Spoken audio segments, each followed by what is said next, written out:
This is the second program about the new abstraction in this series on contemporary American painting.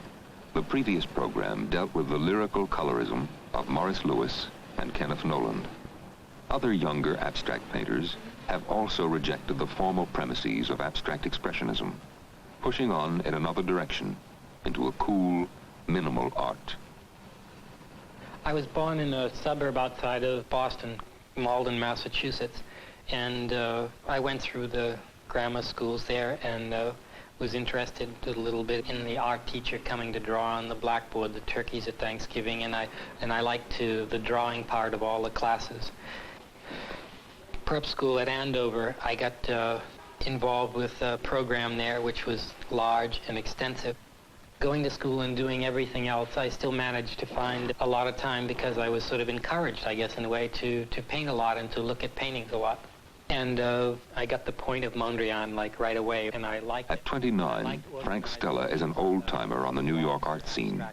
And I thought then, and I even said a lot of times then, that I wanted to paint just squares or something like that. And it seemed to me the thing to do. It could just be a square. That was enough. His paintings are objects, regular and inert. Yet they become strangely equivocal, assertive, and demanding. By the time I got to college at Princeton, I became a whole new group of young artists has felt the impact of his ideas. And pushing a lot of paint down. And I began to get a lot more interested in abstract expressionist painting, and I would go to New York and see it. Well, I was very taken with abstract expressionism largely because of, the kind of obvious physical elements, particularly the size and the whole gesture. And I always liked house painting anyway, and the idea that they were using larger brushes and all of that seemed to be a nice way of working, and also it seemed to fit in with somewhat with what I could do. I mean, painting that way, I was as facile as the next guy, if not more facile, sort of.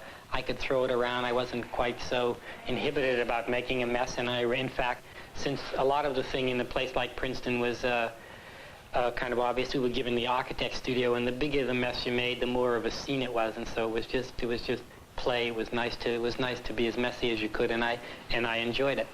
But the thing that I felt and that I thought that I saw in the painting changed after a while. I mean, I still feel that, and I still is rooted in abstract expressionism, or whatever you want to call it, New York school, as I probably always will be. I mean, that was the painting that interested me. That was the painting that I was formed around. I see it a little bit differently now, and I began to see it a little bit differently then. I mean, what I saw, what I liked in the gesture and stuff, in the openness of the gesture, the directness of the attack, all of those things seemed to me to make sense. What I think that I didn't see, or what I didn't really understand, was I didn't understand Pollock in all of this. I mean, it's kind of obvious that Pollock was the item or the thing in some way, but in a lot of ways, Pollock wasn't around for me then. At the time when I was working in school, I was much more closely oriented to, say, Klein and de Kooning, and there was a lot of discussion of a painter at that time known as Jasper Johns. And already, without ever having seen a painting or even knowing where they were, there was already, and it was interesting to see it, a reputation in words for an art that didn't exist. So I had a very strong idea of what was absolutely the newest, most definite thing. And when I did first see them, I liked them. So it was also interesting to hear about something to be strongly reputed to be good, and then actually to see it be good was a little bit interesting. But the thing that struck me the most was the way he sort of stuck to a motif, the way he worked. And I liked things like that were partially in the motifs, but seeing somebody really paint at it, the idea of the stripes, the idea of repetition. I began to think a lot about repetition. Wasn't that an easy way? Not so much that it seemed easy, but wasn't that something that seemed to be interesting to me, and wasn't that something that you could really work around? Towards the end of my college career, the last few months I was working on paintings which are kind of an amalgam of some kind of Jasper, Gottlieb, and sort of Rothko. That was the kind of thing I liked. And Steve Green talked me into going to New York and buying Cotton Duck because I wanted to paint big, and that was the way to do it. And so I bought Duck, and this was incidentally too where I made that other terrific breakthrough, the 3-inch stretcher, which was done by putting butt-ending 1x3s to build a big stretcher because it was the cheapest way of doing it. And that was just a habit that carried through when I was working in New York. And I've always liked the things to fill the space up, so I built the things as big as I could with cotton duck. And the size and the scale all seemed right, but the organization was like a problem. I mean, because it became very arbitrary or very fussy, I would, why after I'd run through a series of sketches or a series of ideas, place the block at the top, place the block on one side, place the block on the other side, place the bottom, place the block at the bottom, place the border in one corner, the other corner. You had the four corners, the four marks, you had diagonal structures, this, that, and the other. They just didn't seem to sit right. And so I did a couple of things which were painted over the blocks, but a couple of paintings that had just the bands on them. And that seemed interesting, so they were just a series of horizontal bands. Then I started working on sort of still bigger pieces and working them through a lot. And I got into a couple of things in which I'd get into trouble, and I was using black, so then I would paint all of the areas that I'd already painted black. And it seemed like it was, what's classically called the easy way out, paint it all one color. But it didn't bother me as much as it sort of suggested some things to me, and on the basis of that, I began to make a series of symmetrical things with bands that had a few leftover black boxes still left in them. And then gradually it just eliminated that until I had just symmetrical patterns of the black bands. Then, starting with the black paintings, after I had got into a few and had decided on using a symmetrical format, then I began to flirt with the idea of making slightly more complicated tours or more complicated routes for the stripes to take. And I worked out a series of things that were complicated, but they had spaces left over in them. And I thought about it for a little while, and I said, well, that's obviously the thing to do. You take it out. If you don't want it, take it away. And so it just was, just began to build the stretches then to take out the part that I didn't want. And once I started that with the aluminum paintings, that naturally the cutout thing just kept suggesting more and more possibilities for shape things. And it seemed to work for me. One of the hangovers, or one of the real problems in, say, it's always been in Western art, but particularly in 20th century modern painting, or modernist painting, whatever you want to call it, is that there's always been an atmosphere, a background, even in the abstract painting. The only one to really deal with it was Mondrian, and he ran it out to the edge, but he still stayed relational. But mostly to get rid of it was a recurring thing in my paintings, too. It seemed to me the bands and the blocks had some kind of landscape relationship, or landscape or atmospheric space in them. And I wanted to get away from that as much as I could, and I wanted to solve the problem of particularly the spatial problem of depth and the problem of what happened to the painting as it faded out around the edges. And a lot of abstract expressionist painters seem to me to have found one part of the painting that they really liked, one part where it came off, where it worked, and then they spent the whole rest of their time working on that painting, trying to nurse the painting into a situation that would show off the one good part of their painting they had to its best effect. And it seemed to me that I didn't want to be involved in a kind of painting that was mostly correctional, mostly kind of nursemaid kind of painting, trying to nurse something up that was supposed to be fresh and direct to begin with. And it seems to me that this was the point that I was talking about before, where I began to see the importance of Pollock and sort of what it was really about, and the difference, say, between Pollock and the other abstract expressionists, particularly, say, de Kooning and Klein. If the new paintings are different from the paintings that I did before, as far as scale and organization, they're very close to the early paintings as far as the idea of series is concerned. That's their closest point of similarity. In the new paintings, there are 10 shapes, and there are 4 pieces in each shape, and 4 is an arbitrary number. It's just a number that I thought that I'd like to have, so that if I work on one shape, I don't have to paint over the painting a lot. If I don't like the way it comes out, I can go on to the next one. And also, it also gives me something to work against. If I see something that I like in it or something that I don't like, it sets the way that I'll go with the next few pictures. It's not that I'm hoping that one will work out, but I think that some will work in some ways, and some will work in other ways, and some won't work at all. And I'll sort of take it as it goes. The painting never changes once I've started to paint on it. That's true. But I think that the process that I use for for working out the idea before I begin to paint on it is just it's that process is just move back one step. It's like the sketch, for example, to me is very important, and I work things out beforehand in the sketches. I mean, I draw a lot in the sense that I make a lot of diagrams and fool around with a lot of ideas. Make a sketch on a piece of paper, and I look at it there on the paper sort of like you would look at a painting on the wall or something, at least the basic organization of it. And then if it really holds my interest, then I work it out on the graph paper as a matter of scale. And once it's set on there, and once it seems to have acquired enough relations of some kind, in other words, I need 4 or 5 paintings to sort of really work up to actually beginning on something. One of the ways in which I seem to test an idea or a method of organization is it has to sort of breed a few more like itself. If it doesn't seem to lend itself to development, then I tend to shy away from it. Once I have the graph paper sketches, the next thing is to compute the actual size and scale of the thing that I want so that I can give it to Lebrun to be built. After the canvas is stretched and sized, you'll see that I just draw the lines on it, and the lines are guidelines.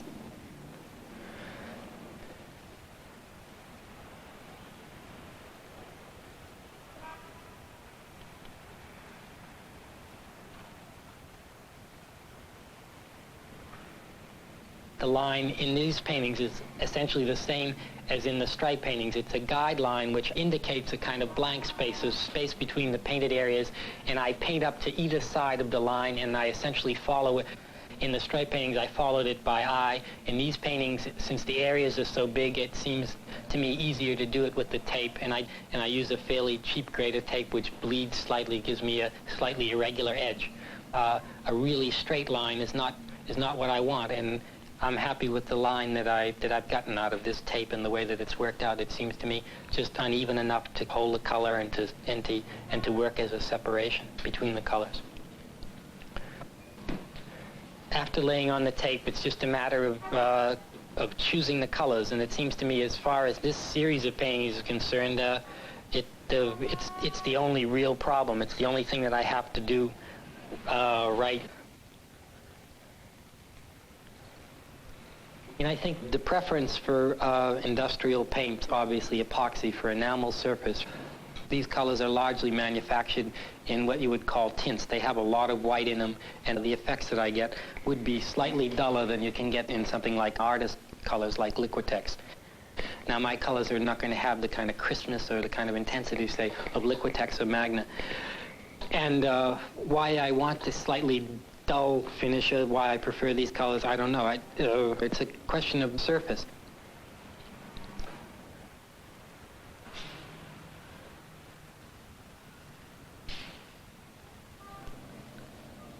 Thinking about the color abstractly hasn't done me really, say, any good. I'm not able to solve or analyze color in the way that you might say that I've been able to work more successfully with structure. Color is obviously a more ambiguous area.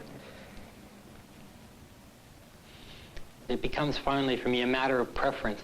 I mean, I have to like the color, and I have to feel that it's convincing in some kind of way. The whole thing, the whole painting has to be convincing. I don't like to be a victim of my technique. I like the technique to be as straightforward and as simple as possible. I never feel that the technique, that the paint surface is the most important thing in the paintings. I feel that the painting is going to convince you on its overall aspect rather than by any of its, say, technical niceties.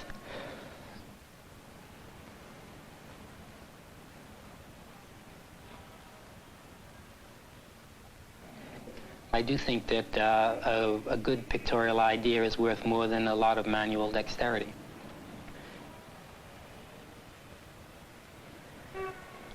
The color is arbitrary, but it comes from working with the paintings that are immediately preceding it. The color does relate in some kind of way to the structure. In other words, if I have a triangle stuck into a rectangle, it suggests certain kind of color situations or something. There's always the possibility, say, of a black shape stuck into a white shape, which is an obvious thing. And what is it if it's a red triangle stuck into a blue shape? Does that force you to do different things with the colors that are banding the shapes? As far as the structural motif of these paintings are concerned, there are two basic ideas.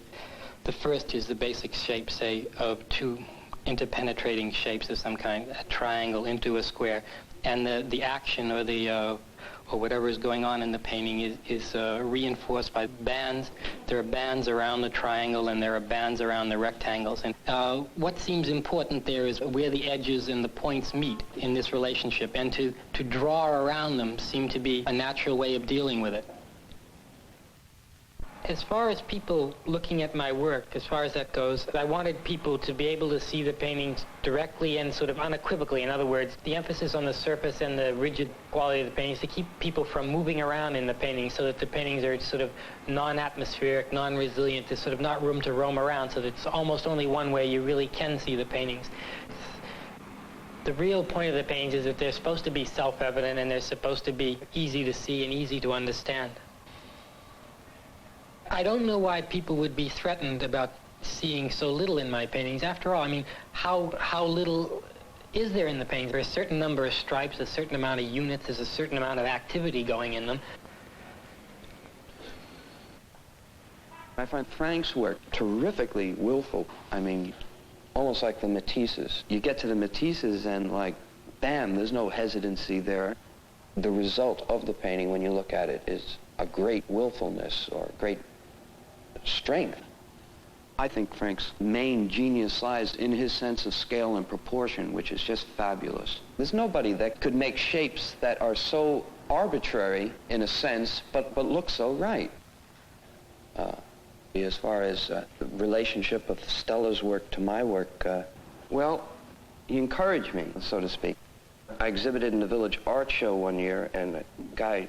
Larry Poons is young, 28. Came down from Boston to... There is a long waiting list for his paintings. And the guy next to me, he said, "Your painting's very neoplastic." And I didn't know what he was talking about, but he recommended a book about Mondrian. And when I finally got hold of the book, I guess that's where the influence started, the foxtrot paintings of Mondrian, just the two black lines on the diagonal. And then it started from there, I guess. The conscious influence. Then the next thing that hit me was the Barnett Newman show at French Company. Made a big impression on me as far as scale or the magnitude of those things. I'd never seen anything like them before. And I remember walking into the 12 American show, whatever that was, and sort of walking into a dark room and, out of the corner of my eye, seeing these very dark paintings with concentric squares and stuff. And I really didn't think much of them. It was sort of like a very nebulous thing. But then one day I went up to Leo Castelli's and there was a silver painting with corners cut out of the thing. And that really hit me. The painting really hit me. And it was Frank Stella's work. And so, right about that time, I became very conscious of doing as little as I had to do to make a painting, meaning cutting out, trying to get down to a necessary thing rather than an arbitrary decision. Not like the divisional type paintings that I was involved in, like painting big squares and painting circles. Getting down to exactly what you need to make a painting rather than what you want. And I'd say, the Newman thing moved me quite emotionally about painting. But the Stella thing was, for me, a very hard practical lesson. It's like, the two poles were working for me then when I finally dug Stella's work. I'd always used, in the divisional type paintings, I'd always used a sequence or series for the squares as they move sequentially. Usually a 1 through 8 o'clock and counterclockwise thing going there. I retained that when I decided to knock things down into a simplest form, meaning You know, not paint the squares, but just a point, and a point that will move sequentially, clock or counterclockwise. And the first thing I did with that idea was I connected the points and ended up with a great big jagged free shape thing, which I proceeded to paint in 2 colors. I didn't find these very successful. I wasn't getting anywhere with the space, so to speak. It was still old-fashioned Bauhaus kind of painting. But then a combination of Barney's space, the kind of space that's important now in painting, and then Frank's means of making it, I would say, was the thing that got me going. You know, the idea occurred to me, well, just paint the points and don't worry about, you know, connecting them up. And I guess that's how the first painting did get painted. You know, it was from a very conscious paring down, you know, getting it down to some kind of essential thing.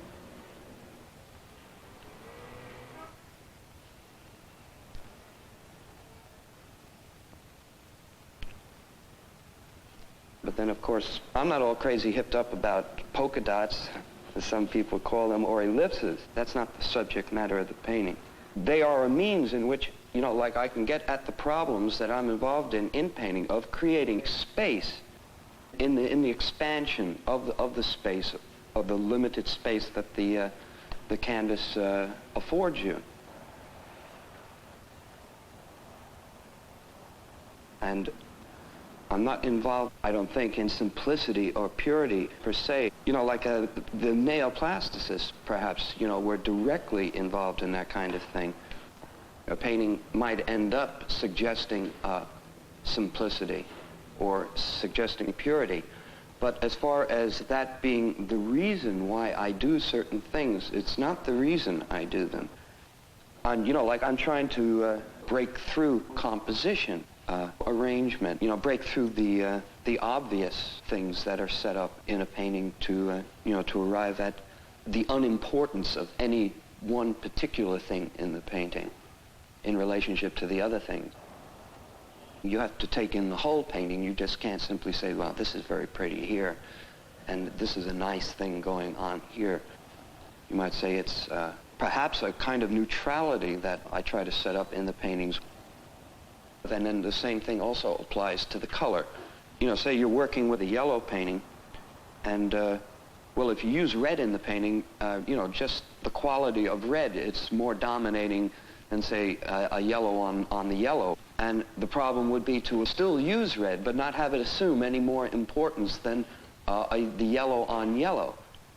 You know, I'm not really interested in dealing with something that I know exactly how to do. You know, like certain color combinations cause certain effects. And once that thing becomes obvious to me, you know, like I move on. I'm trying to do something now that, you know, that I've never done before. And I think perhaps it has the greatest potential of producing something that one hasn't seen before. Perhaps one does see this neutrality in terms of other perceptions, like perceptions of nature. Like leaves on the ground. When they fall on the ground, you don't say, well, now that leaf is in the wrong place in relationship to this leaf. That isn't an issue at all. And in a sense, I'm involved in arriving at the same thing with the paintings, arriving at a point where everything is all right, where it is, you know, rather than looking placed or even thought about. Of course, one has to think very much in order to get to this point, but in a way, the end result is like the leaves on the grass, everything just being right the way it is, and, you know, like just perfect in its non-aggressive aggressiveness. I had liked the idea of series things and all that, but in the way I'm working, it seems to be almost impossible to do, primarily because of color, because the final or the solution to many of the colors is a question of what's underneath it, you know, just a simple glaze kind of thing. In this painting I'm working on now, you know, like if I want something to look red, I got to mix a green. I mean, it's ridiculous, you know, but of course this is something that I have to learn about. Of course, the hard thing, one of the hardest things to do is to find out what the problems are. You know, that's like half the battle, if you can find out what the problem is and then deal with it. You know, like essentially it's a whole mess of problems, and You know, it's work in the doing of it. It's unexciting. There's plenty of other places to get excitement rather than art. The two are fairly separate things. Success, you know, or making it, so to speak, that's something extra. Where you make it or you don't make it is in the studio, in the work that you're involved in. There are people that want paintings that aren't painted yet. And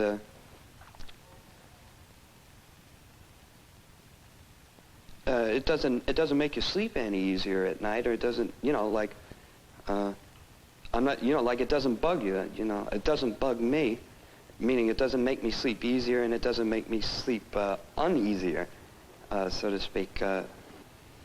You know, it's changed the scene. I mean, I'm no authority, you know, like I don't pretend to be. I can only relate that, you know, to my own feelings, my own life, and it seems to be quite different than it was 4 years ago, whereas there seem to be groups of people. If you thought about one thing, it's sort of like everybody was together. I guess it's now, you know, getting back to individuals and individual achievement rather than any universal idea being exploited by this person and this person and this person. It's gotten down to, it's gotten better, I think, because now it's harder. Things are becoming into focus in a specific way, whereas it seemed like 3 or 4 years ago, the focus was general. In the 50s, there was still a lot of struggle between abstract and figuration, and what seemed necessary to be done was a way to make abstract art a more full-blown style, a style that was maybe a little heavier, maybe a little more advanced, maybe a little tougher, something that could carry. Well, we've seen it. It's happened. I mean, we take it a little bit more for granted, and for example, I think that abstract painting now is really, in a lot of ways, less brittle than it was before, and it does seem to have a room to maneuver for itself. Figurative painting so thoroughly ran itself down that sort of once you could see it that clearly, it wasn't so much fighting a battle or destroying something you do. There wasn't any opposition. Everybody was tired. The field was sort of open. All you had to do was do it.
This is NET, the National Educational Television Network.